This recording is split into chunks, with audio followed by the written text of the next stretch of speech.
भारत पाकिस्तान के बीच जंग छिड़ चुकी है, लेकिन सवाल ये है क्या ये जंग परमाणु हथियारों तक पहुंचेगी? अगर पाकिस्तान भारत पर परमाणु हमला करता है तो किन शहरों को सबसे बड़ा खतरा है? कितनी जानें जाएंगी और क्या भारत तैयार है उस जवाब के लिए? आइए एक एक तथ्य के साथ इस गंभीर स्थिति को समझते हैं। कश्मीर में हाल ही में हुए एक बड़े आतंकी हमले के बाद भारत ने पाकिस्तान के आतंकी शिविरों पर एयर स्ट्राइक की। जवाब में पाकिस्तान ने भारतीय ड्रोन मार गिराने का दावा किया। दोनों देशों के बीच सीमा पर गोलीबारी, एयर पेट्रोलिंग और टैंक मूवमेंट अब रोज़मर्रा की बात हो गई है। 2025 की गर्मियां दक्षिण एशिया के लिए अब तक सबसे खतरनाक बनती जा रही है। भारत के पास लगभग 172 परमाणु वॉरहेड्स है और पाकिस्तान के पास 170। दोनों देशों के पास long range missiles, tactical nuclear weapon और सेकंड स्ट्राइक कैपेबिलिटी मौजूद है। पाकिस्तान की मिसाइलें जैसे शाहीन थर्ड भारत के किसी भी कोने तक पहुंच सकती है, दिल्ली से चेन्नई तक।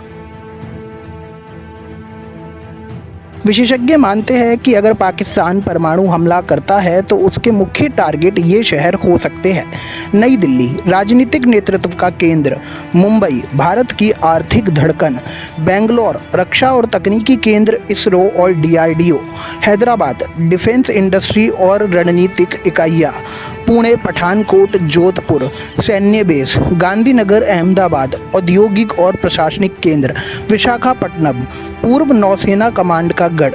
एक अमेरिकी अध्ययन के अनुसार भारत पाकिस्तान के बीच एक सीमित परमाणु युद्ध में 10 करोड़ से ज़्यादा लोग मारे जा सकते हैं और पूरी दुनिया की जलवायु 20 साल पीछे जा सकती है। तो अब सवाल ये उठता है कि अगर ऐसा हमला इतना विनाशकारी है तो पाकिस्तान अब तक क्यों रुका है? म्यूचुअल एश्योर्ड डिस्ट्रक्शन (MAD) हमला करेंगे तो खुद भी नहीं बच पाएंगे। भारत की नो फर्स्ट यूज़ नीति, लेकिन जवाब में मैसिव रिटेलिएशन तय है। अंतर्राष्ट्रीय दबाव, अमेरिका, चीन, रूस और UN सभी कड़ी निगरानी में है। आंतरिक हालात, पाकिस्तान की आर्थिक हालात युद्ध झेलने के लायक नहीं है। भारत ने सालों से अपनी न्यूक्लियर ट्रायड विकसित की है। लैंड बेस्ड मिसाइलें अग्नि पृथ्वी सीरीज़ है। सी बेस्ड सिस्टम में INS अरिहान से सेकंड स्ट्राइक मौजूद है। एयर बेस्ड सिस्टम में लड़ाकू विमान जैसे Su-30 MKI पर न्यूक्लियर वेपन लाद के भारत अपना बदला ले सकता है। भारत के पास बैलिस्टिक मिसाइल्स डिफेंस BMDB है, जो दुश्मन की मिसाइल को हवा में ही मार गिरा सकती है। इसके अलावा स्ट्रेटेजिक फोर्सेस कमांड SFC हर सेकंड एक्टिव मोड में रहता है और भारत के आसमान की दुश्मनों से रक्षा करता है। परमाणु हथियारों का असली उद्देश्य डर पैदा करना है, उनका इस्तेमाल नहीं। भारत और पाकिस्तान दोनों जानते हैं कि अगर एक ने हमला किया तो दूसरा भी मिटाने में देर नहीं करेगा। इसलिए ज़रूरत है डायलॉग की, संयम की और शांति की, क्योंकि युद्ध में कोई विजेता नहीं होता, सिर्फ राख बचती है।